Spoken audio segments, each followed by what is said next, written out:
The crystalline ships of the Vandal Empire cast prismatic shadows across Europa's icy surface, their formation so perfect it seemed more like a mathematical equation than a military assault. From her underground laboratory, Dr. Emily Sullivan watched the feed with bloodshot eyes, her hands wrapped around her 7th cup of coffee. Another colony had fallen just hours ago. Titan's mining outpost, home to 12,000 souls. The evacuation ships were still in transit, carrying whatever remained of humanity's outer solar system presence. Dr. Sullivan, her AI assistant AI projected the latest data across the curved wall of monitors. Ganymede's quantum relays have gone dark. We've lost contact with the civilian bunkers. Emily slammed her cup down, coffee splattering across her already stained lab coat. How many? Initial estimates suggest 47,000 civilians. Military casualties unknown. The numbers hit her like physical blows. Each digit represented families, children, dreams, all snuffed out by an enemy that didn't even seem to register human life as anything more than an equation to be solved. She turned back to the captured Vandal technology spread across her workbench, a neural interface node salvaged from a downed fighter.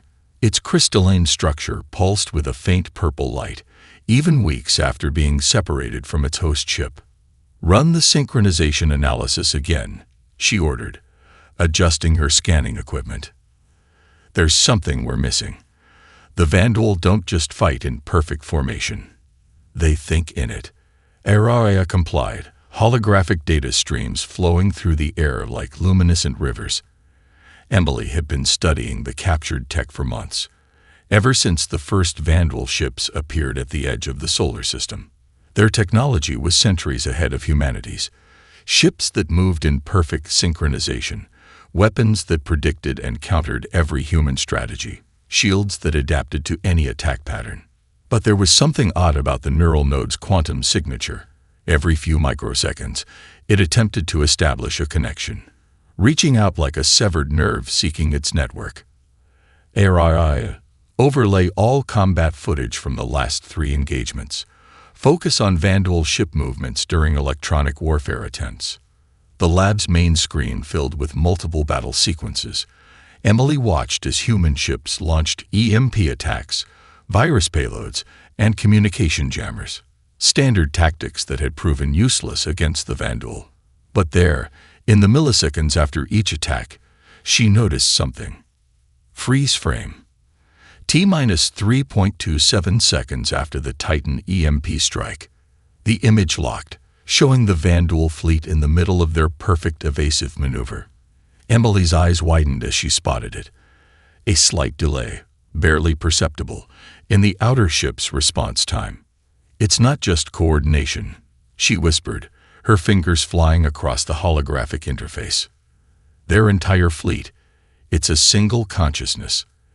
Every ship, every weapon, all connected through these nodes. That's why they're so perfect. They're not individual ships coordinating. They're parts of a single entity." The implications hit her like a thunderbolt. The Vandal weren't just sharing tactical data. They were sharing thought itself. Their neural network wasn't a communication system.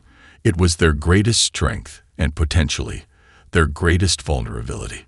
An explosion rocked the laboratory, sending equipment crashing to the floor. Emergency lights bathed everything in harsh red. "Proximity alert," AI announced with artificial calm. "Vandal forces have breached Europa's outer defense grid. Estimated time to surface penetration, 47 minutes. Emily looked at the neural node, then at the battle footage still frozen on screen. Years of research, countless lives lost, and finally, at what might be humanity's last hour, she understood. The Vandals' perfect coordination, their unbeatable strategies, all stemmed from their unified consciousness. But unified consciousness meant unified vulnerability. If they could disrupt that network, introduce something the Vandal collective mind couldn't process. She grabbed her tablet, fingers trembling as she began to draft a message to command. They'd been fighting the Vandal like they were an advanced alien army. But they weren't an army at all. They were a single entity. And like any single entity, they had never needed to develop resistance to the one thing humanity excelled at: chaos. Commander James Rodriguez stood before the Defense Council's reinforced windows, watching Europa's surface through layers of ice and bulletproof glass. The Vandal ships above cast shifting patterns of light and shadow, like predators circling their prey. Behind him, the council members argued in increasingly panicked tones. "The Galileo colony has fallen," Admiral Chen announced, his hologram flickering. "That's the third outpost in 2 days. At this rate, nothing will matter," Rodriguez interrupted, turning to face the assembled leaders. "We keep fighting them like we're trying to match their perfection. That's not how humans win wars." The council chamber fell silent. Rodriguez's reputation preceded him, the only commander who'd managed to destroy a Vandal cruiser in direct combat, though his methods had been deemed reckless and primitive by the Galactic Alliance observers. "Commander," General Hayes leaned forward, her cybernetic eye whirring as it focused. "We've tried everything. EMP weapons, quantum disruption fields, even experimental AI counterattacks. The Vandal adapt instantly." "Exactly." Rodriguez slammed his fist on the conference table, sending coffee cups rattling. "They adapt to what they understand. But when's the last time any of you saw a Vandal ship do something unpredictable? Something illogical?" Before anyone could answer, the chamber's doors hissed open. Dr. Emily Sullivan burst in, ignoring the security protocols and armed guards. Her lab coat was singed, and she clutched a tablet like a lifeline. "He's right," she announced, throwing her data onto the room's main display. "The Vandal aren't just coordinated, they're connected. One mind, one consciousness spread across their entire fleet. And that's their weakness." Rodriguez felt a grin spreading across his face. He'd seen enough combat to know when the tide was about to turn. "They've never faced real humans," he said, stepping closer to examine Emily's data. "All our allies, all our enemies, they've all embraced total automation, perfect neural links, AI integration. But us, we're still too stubborn, too independent, too primitive," Emily added with a fierce smile. "The Galactic Alliance called us backwards because we refused to give up manual controls, because we let pilots make split-second decisions instead of relying on quantum computers."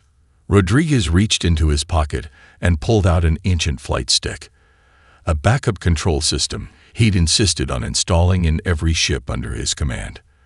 The council members stared at it like it was a relic from the Stone Age. "The Vandal's neural network," Emily continued, highlighting sections of her data. "It's designed to counter logical threats, to adapt to patterns it can recognize. But introduce something truly random, truly human. Chaos," Rodriguez finished. "Pure, beautiful, human chaos." General Hayes stood slowly, her cybernetic eye fixed on the flight stick. "You want us to strip out our automated systems, return to manual control like cavemen?"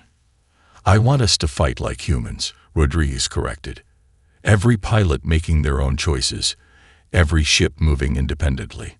No patterns for them to analyze, no logic for them to counter. Just pure, unpredictable human instinct." Emily pulled up footage from Rodriguez's successful attack on the Vandal cruiser. "Look at this moment," she said, freezing the frame. Commander Rodriguez broke formation to save a civilian transport. The Vandal ships actually hesitated. Their network couldn't compute why anyone would risk tactical advantage for a non-military target. "Because they don't understand humanity," Rodriguez said softly. "They don't understand that our greatest strength isn't in our technology or our coordination. It's in our chaos, our emotion, our willingness to break every rule in the book if it means saving one more life." The council chamber erupted in argument, but Rodriguez could see it in their eyes. Hope, for the first time since the war began. He turned to Emily, seeing the same fire in her expression that he felt in his heart. "How long would it take to refit our ships for manual control?" he asked. Emily's grin turned predatory. Less time than it'll take the Vandal to realize they're not fighting machines anymore. They're fighting humans. Above them, through layers of ice and reinforced glass, the perfect formation of Vandal ships continued their deadly dance, unaware that their greatest advantage was about to become their greatest weakness. The war room buzzed with controlled chaos as Emily's team transformed it into a makeshift testing chamber. In the center, suspended in a containment field, a captured Vandal drone hung like a twisted purple crystal, its surface occasionally pulsing with internal light. "You sure this is safe?" Rodriguez asked, watching as Emily calibrated her equipment. The drone had killed 3 technicians during its capture, moving with impossible precision, even when severely damaged. "Safe?" "No," Emily replied, not looking up from her work. "But neither is extinction." She gestured to the observation window where Admiral Chen and General Hayes watched with barely concealed skepticism, ready for the demonstration. Rodriguez nodded, his hand instinctively resting on his sidearm. The drone had been completely powered down, but something about its crystalline structure made it look alive even in dormancy. "ARI, initiate test sequence Alpha," Emily commanded. The drone hummed to life, its purple glow intensifying. "What you're seeing is the drone attempting to reconnect to the Vandal network. Watch what happens when we feed it our modified sensory data." She typed a series of commands into her console. The drone's movements, initially precise and methodical, began to shift. It twisted left when its programming clearly intended right, fired its minimal power test beam a fraction of a second too early, rotated with slight but noticeable irregularity. "Incredible," Rodriguez breathed, understanding dawning in his eyes. "It's like a drunk driver," Emily finished with a grim smile. "We're not attacking their systems directly. We're feeding them slightly incorrect sensory data, things that don't quite match reality. The kind of small errors human pilots deal with constantly, but that their perfect network can't process." The drone's movements became increasingly erratic as Emily adjusted the input. Suddenly, it slammed itself into the containment field's wall, bounced off at an odd angle, and spun in a way that would have killed any organic pilot. "Stop the test." Admiral Chen's voice crackled over the intercom. "You're destroying valuable captured technology." Emily complied, powering down the drone. Its purple glow faded, but the impact of the demonstration lingered in the stunned silence of the war room. "Now imagine this effect spread across their entire fleet," she said, turning to face the observation window. "Their neural network doesn't just share information, it shares experience. Every slight error, every millisecond of confusion, will cascade through their entire consciousness." Rodriguez stepped forward, his tactical mind already racing. "We'll need delivery systems, ways to get your virus close enough to their ships to transmit the modified sensory data." "Already working on it," Emily replied, pulling up schematics on the main display. "We're modifying debris from destroyed colonies, pieces of hull plating, satellite fragments, things their sensors will dismiss as battlefield trash until it's too late." "And the virus itself?" General Hayes asked through the intercom. "How do we know they won't adapt?" Emily's expression hardened. "Because we're not giving them consistent data to adapt to. Every drone, every ship will receive slightly different errors. It's like trying to solve a puzzle where the pieces keep changing shape. Their perfect minds literally can't comprehend imperfection on this scale." Rodriguez walked around the drone, studying it from different angles. "We'll need pilots," he said quietly. "Real pilots, not AI assistants. People who can think on their feet when everything goes sideways." "I have a list," Emily replied, bringing up personnel files. "Every pilot who's been reprimanded for unconventional tactics, every engineer who's modified their systems against regulations. We don't need perfect soldiers anymore. We need humans who embrace chaos." The war room's screens filled with faces, pilots, engineers, tacticians who had been pushed aside as humanity tried to match the Vandals' perfection. Rodriguez recognized many of them. They were the troublemakers, the rule breakers, the ones who trusted instinct over algorithms. Through the reinforced ice walls of the facility, the constant rumble of Vanduul bombardment provided a deadly reminder of their deadline. But for the first time since the war began, the sound didn't fill Emily with dread. Instead, she felt a fierce anticipation. Operation Chaos Theory, Rodriguez announced, a predatory grin spreading across his face. Time to show the Vanduul why humanity never fully trusted machines to do our fighting for us. The hangar bay of Europa Station thrummed with controlled chaos as mechanics stripped AI guidance systems from fighters. The acrid smell of burned electronics and soldering metal filled the air, mixing with the tension of last-minute preparations. Rodriguez walked between the rows of ships, each one being modified to rely solely on human reflexes and instinct. "Sir," a young mechanic called out, her face streaked with grease. "You might want to see this." She pointed to a holographic display showing the latest Galactic Alliance transmission. Rodriguez's jaw tightened as he read it. "They're actually leaving," he muttered, watching as the elegant Alliance vessels broke orbit, their retreat marked by pristine efficiency. "Can't risk their precious ships on a primitive strategy." Emily appeared beside him, carrying a crate of modified sensor pods. "Did they take the bait?" Rodriguez nodded. "Hook, line, and sinker. They think we're making our last stand here." Even broadcasted their withdrawal on open channels, exactly where the Vanduul can intercept it. "Perfect." Emily set down the crate and pulled up a tactical display. "The virus delivery drones are ready. We've disguised them as debris from the Alliance retreat. The Vanduul won't look twice at abandoned human technology." Around them, the newly christened Chaos Squadron prepared for battle. Each pilot had been handpicked for their unconventional thinking and ability to improvise. Rodriguez watched as Lieutenant Sarah, Wildcard Martinez, installed an ancient joystick in her cockpit, while Captain David Glitch Chen practiced manual targeting runs in a simulator. "Remember when they tried to court-martial me for teaching manual bombing runs?" Rodriguez asked, helping Emily distribute the sensor pods. "Called it dangerously archaic. Now it's our only hope." Emily paused, checking the calibration on a pod. "The Vanduul fleet will arrive in 6 hours. Their neural network is already probing our defenses, looking for patterns. They won't find any." Rodriguez pulled a battered deck of playing cards from his pocket, a lucky charm from Earth. Each pilot has their own style, their own instincts.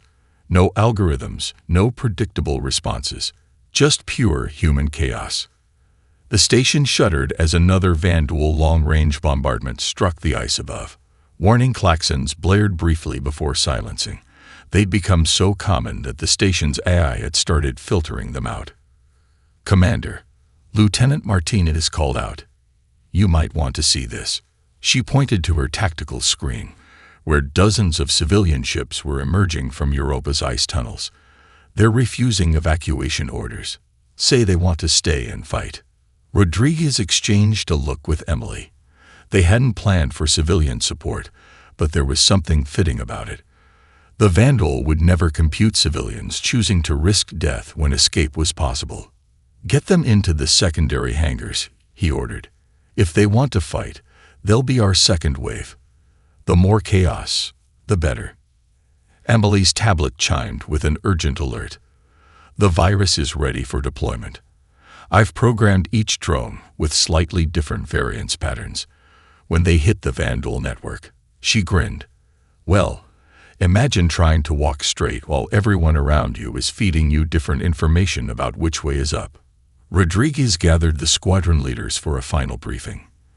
They met in the hangar center, surrounded by their modified fighters. No one sat. They were too wired with pre-battle energy. "The Alliance thinks we're crazy," he began, looking each pilot in the eye. "The Vanduul think we're predictable. They're both wrong. We're human. We're messy, we're illogical, and we're about to turn those flaws into the deadliest weapons in the galaxy." He pulled out his deck of cards, an old ritual from his early flying days. "The universe deals the cards," he said, shuffling with practiced motions. "But humans, We know when to fold, when to bluff, and when to flip the damn table. Above them, through layers of ice and steel, the Vanduul fleet approached in perfect formation. Their neural network hummed with calculated certainty, processing countless battle scenarios. But not one of those scenarios accounted for what was about to hit them. Pure, brilliant, human chaos. Emily watched the pilots disperse to their ships, each carrying a piece of her virus, each preparing to fight in their own unique way. Ready to make history? She asked Rodriguez. He drew a card from his deck. The Joker. History. He laughed. We're about to rewrite the rules of war. Purple lightning crackled across Europa's sky as the Vanduul fleet descended through the atmosphere, their crystalline ships moving in geometric patterns so perfect they seemed to mock the laws of physics. In her modified fighter, Lieutenant Martinez watched her targeting computer go dark as she manually disabled the last of its predictive systems. Chaos Squadron. Check in. Rodriguez's voice crackled through old-style radio communications, another primitive technology the Vanduul wouldn't expect. Wildcard. Ready to raise hell. Glitch. Systems manually primed. Ghost. Ready to get weird. One by one, the pilots reported in, each voice carrying a mix of fear and fierce anticipation. In the command center, Emily monitored the virus delivery drones, disguised as debris from the Alliance's hasty retreat. First wave. Commence Operation Drunk Driver, Rodriguez ordered, his own fighter leading the seemingly clumsy ascent. 12 ships, including Martinez's, began to drift erratically, appearing to struggle with malfunctioning systems. The Vanduul response was immediate and predictable. Their perfect formation shifted, secondary units breaking off to eliminate the apparently vulnerable human vessels. Emily watched her tactical display, holding her breath as the first Vanduul ships approached the scattered debris field. They're scanning the debris, she reported. Virus payload still dormant. Wait. First contact. 3 drones just latched onto the lead Vanduul interceptors. The effect wasn't immediately visible. The first infected Vanduul ships maintained their course, but their movements became subtly off. A turn executed half a degree too wide. A weapons discharge delayed by microspans. Tiny imperfections that began to ripple through their neural network. Now, Rodriguez barked. Chaos Squadron. Show them what unpredictable really means. Martinez's fighter suddenly rolled into an inverted spin, a maneuver that looked like a death spiral, but had been practiced to perfection. 2 Vanduul ships moved to intercept her predicted crash trajectory, only to find themselves firing at empty space as she pulled up in a way that violated every combat algorithm they possessed. Multiple virus transmissions confirmed, Emily announced, her voice tense with excitement. Their network is trying to compensate for the sensory errors, but each correction is causing more disruption. It's working. The sky above Europa became a ballet of ordered precision meeting pure chaos. Captain Chen's fighter wove between Vanduul ships like a drunken bee, each seemingly random movement forcing the infected ships to attempt corrections that their neural network couldn't reconcile. Watch this, Martinez called out, diving straight toward a Vanduul cruiser. The massive ship's crystal surface pulsed with purple energy as it tracked her approach. At the last second, she killed her engines completely, a suicide move by any tactical standard. The Vanduul's predictive targeting, already confused by the virus, fired where she should have been. Instead, their shots hit one of their own ships. Their formation is breaking down, Emily reported, watching the tactical display with growing excitement. The viral errors are cascading through their network. Each ship is receiving different sensory data, and their collective consciousness can't handle the contradictions. Rodriguez led his wing through the chaos, targeting the largest Vanduul ships with conventional weapons, while their defensive systems struggled to track multiple impossible trajectories. This is for Titan, he growled, launching a barrage of missiles at a crystal battle cruiser whose movements had become jerky and uncertain. The explosion lit up Europa's sky like a new sun, Fragments of crystal armor scattered through the battlefield, each piece carrying traces of the virus to infect any ship that tried to scan them. "Sir," Martinez called out, "the civilian ships, they're launching." Through the ice tunnels of Europa, dozens of civilian vessels emerged, each flying in its own unique way. Mining ships, research vessels, even touring cruisers joined the fray. The Vandal network, already straining to process the military assault, began to show signs of complete breakdown as it tried to predict the movement of ships that were never meant for combat. "Beautiful chaos," Emily whispered, watching the perfect Vandal formation dissolve into confusion. They wanted to fight machines, but they got humans instead. Above Europa's icy surface, humanity's greatest weakness had become their salvation, and the tide of war was about to turn. The space above Europa had transformed into a hurricane of crystalline shards and conflicting battle patterns. Vandal ships, their neural network drowning in contradictory inputs, began executing maneuvers that defied their own tactical doctrine. A massive dreadnought spun in a spiral, its weapons firing at shadows while human fighters danced through the gaps in its defense. "Their network is experiencing total sensory overload," Emily reported from the command center, her screens filled with data streams showing the virus's spread. Each ship is trying to correct the errors it's receiving, but the corrections themselves are being transmitted as valid data. They're trapped in a feedback loop of their own perfection.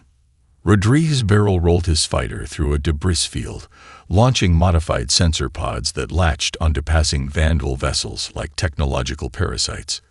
Chaos Squadron pushed the advantage. "Show them every crazy maneuver. They called us insane for practicing." Lieutenant Martinez took the command literally. She cut her engines, used Europa's gravity to slingshot around a crystalline cruiser, and fired her weapons while inverted. The Vandal ship, unable to process such an illogical attack pattern, fired its countermeasures in 3 different directions simultaneously. "Sir," Captain Chen's voice crackled over the radio. "The civilian mining ships, they're using their industrial lasers to cut through Vandal armor. The enemy can't adapt to weapons that aren't meant to be weapons." The tactical display showed it all. Mining lasers meant for ice cutting slicing through crystal hulls, research vessels using gravitational sensors to create localized distortion fields, even a tourist ship broadcasting old Earth music on all frequencies, further scrambling the Vandals' sensitive communication arrays. "Their consciousness is fragmenting," Emily announced, her voice tight with excitement. "The viral errors have reached critical mass. Each ship is receiving thousands of contradictory damage reports, sensor readings, and tactical updates. They can't tell what's real anymore." The proof of her words played out in real time. A wing of Vandal fighters began firing at their own capital ships, their targeting systems so corrupted they could no longer distinguish friend from foe. A crystal battlecruiser, its neural interfaces shorting out, attempted to execute 5 different evasive maneuvers at once, tearing itself apart from the structural stress. "This is Ghost," another pilot called out. "They're not even trying to maintain formation anymore. It's like they're having a collective nervous breakdown." Rodriguez watched as the perfect geometric patterns of the Vandal fleet dissolved into chaos. Ships collided with each other, their once flawless coordination replaced by panic and confusion. The virus had done more than disrupt their network. It had shattered their fundamental understanding of reality.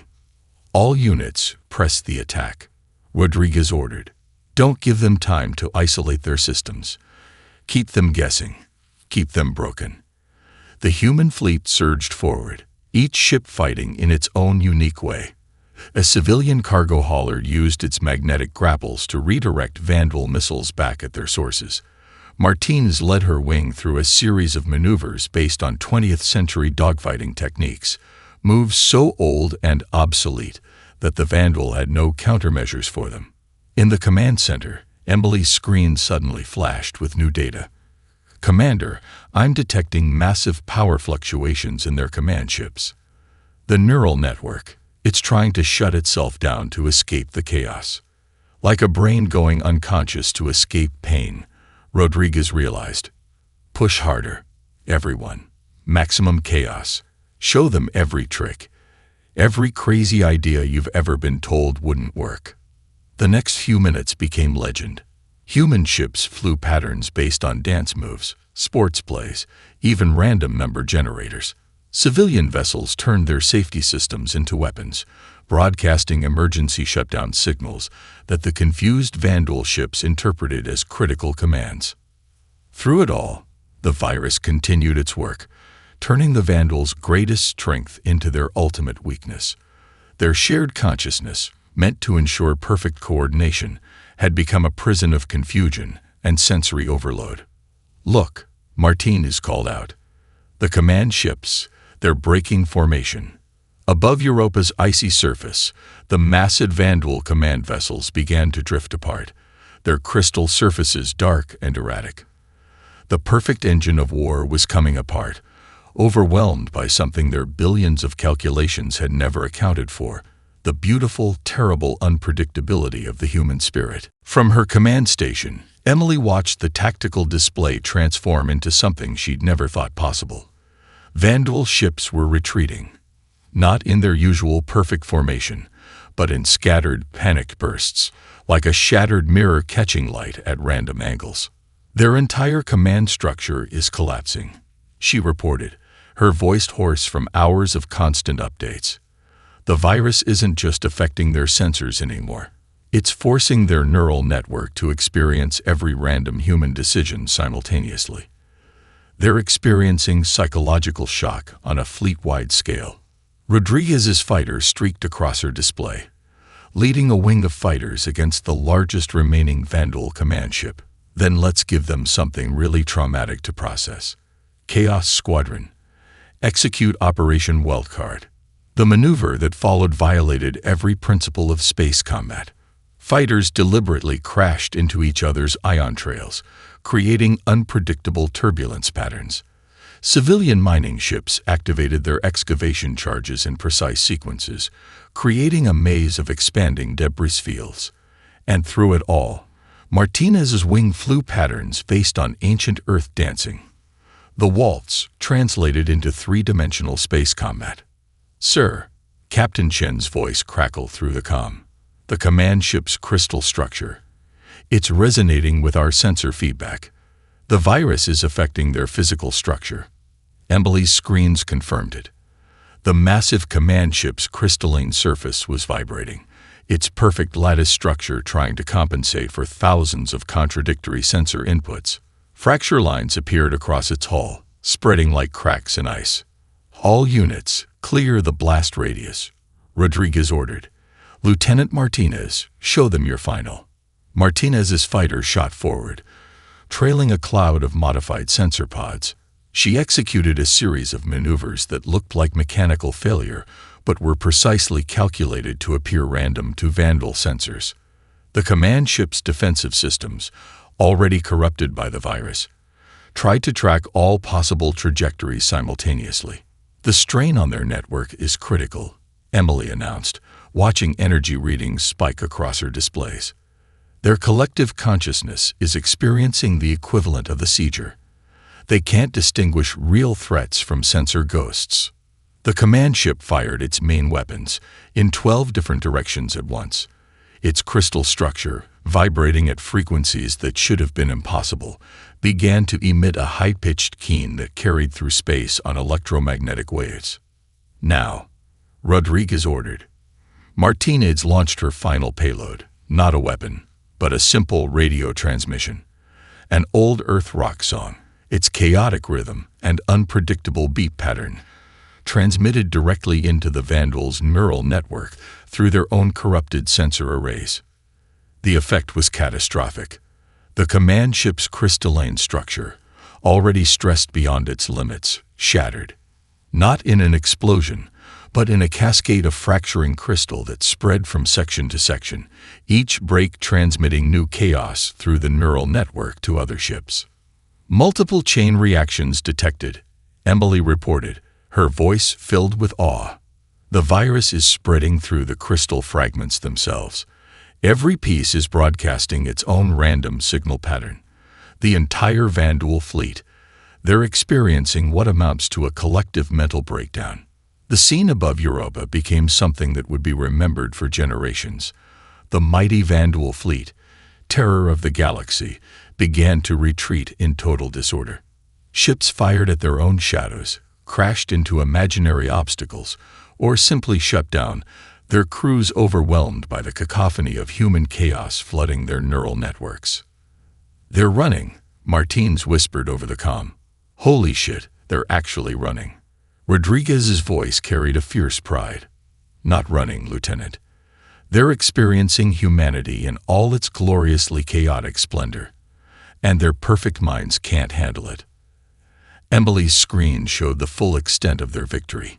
The Vanduul fleet was in full retreat, but more than that, their entire combat doctrine had been shattered. Their perfect coordination, their unified consciousness, had been turned against them by something they had dismissed as primitive: human unpredictability. "Send word to Earth," Rodriguez ordered, watching the last Vanduul ships flee into the darkness of space. "Tell them humanity just rewrote the rules of warfare.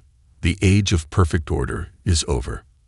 Above Europa's icy surface, crystal fragments continued to drift, each one broadcasting its own tiny piece of chaos into the void, a testament to the day humanity's greatest weakness became their ultimate strength. 3 days after the Battle of Europa, the Galactic Alliance fleet returned to find the space around Jupiter's moon littered with crystalline debris. Each fragment still pulsed weakly with purple light, broadcasting random human thoughts and decisions into the void, a graveyard of perfect order, shattered by chaos. Emily stood at the observation deck of Europa Station, watching Alliance investigators examine pieces of Vanduul technology with poorly concealed amazement. Behind her, Rodriguez leaned against the reinforced window, shuffling his now famous deck of cards. "They're calling it the Europa Doctrine," he said, drawing the Joker card yet again. "The strategic use of unpredictability as a weapon. Every military academy in the Alliance wants to know how we did it." "That's the irony," Emily replied, turning from the window. "They can't teach it. The moment you try to formalize chaos, it becomes a pattern. What we did worked precisely because every human out there fought differently." The station's corridors buzzed with activity. Alliance diplomats mingled with civilian pilots who had joined the battle, each trying to understand how a primitive human fleet had achieved the impossible. Lieutenant Martinez led a group past the observation deck, demonstrating her now legendary waltz maneuver to wide-eyed alien observers. "Latest intelligence reports are in," Rodriguez said, his expression serious. "The Vanduul fleet isn't just retreating. They're fundamentally changing their approach to warfare. Our virus didn't just defeat them. It forced them to question their entire civilization's dependence on perfect unity." Emily's tablet chimed with new data. The virus she created had spread far beyond their initial targets, carried by the quantum-entangled crystal fragments. Every Vanduul ship that scanned the debris received its own unique dose of human chaos. "They're adapting," she noted, scanning the reports, "but not how we expected. Instead of developing countermeasures, they're experimenting with individual ship control, learning to think independently." "We didn't just win a battle," Rodriguez realized. "We forced an entire species to evolve." The observation deck's doors slid open as Captain Chen entered, followed by a delegation of Alliance military leaders. Their cybernetic enhancements seemed less prominent now, as if they were no longer quite so proud of their technological superiority. "Commander, Doctor," Chen nodded to them both. "The Alliance Council is ready for your presentation. Though I should warn you, they're having trouble accepting some of your conclusions." "Let me guess," Rodriguez grinned. "They don't want to admit that removing AI assistance and embracing human uncertainty could be advantageous." "Precisely. They've spent centuries pursuing perfect coordination, and now they're faced with proof that imperfection can be strength," Emily finished. She gathered her research materials, including the original neural node that had led to their breakthrough. Shall we go show them how humanity does things? The presentation chamber was packed with representatives from across the galaxy. Emily saw beings of all forms, each watching intently as she and Rodriguez took their places at the podium. The air was thick with anticipation and opportunity.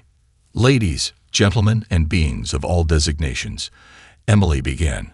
What you're about to see isn't just a military strategy. It's a fundamental truth about consciousness itself. The Vanduul pursued perfect unity and lost their ability to adapt. Humanity preserved our chaos, our individuality, our capacity for random inspiration, and that saved not only us, but perhaps the Vanduul themselves. Rodriguez stepped forward, his presence commanding attention. We don't offer you a new weapon or a better combat algorithm. We offer you something far more valuable. Permission to embrace your species' own unique form of chaos. Because in a universe of emerging artificial consciousness and perfect digital coordination, the most powerful force might just be the ability to be beautifully, perfectly imperfect. As they presented their findings, Emily watched the Alliance leaders' expressions shift from skepticism to understanding. Humanity had earned more than victory. They had earned a new role in the galaxy, teachers of the art of controlled chaos, guardians of the crucial balance between order and randomness.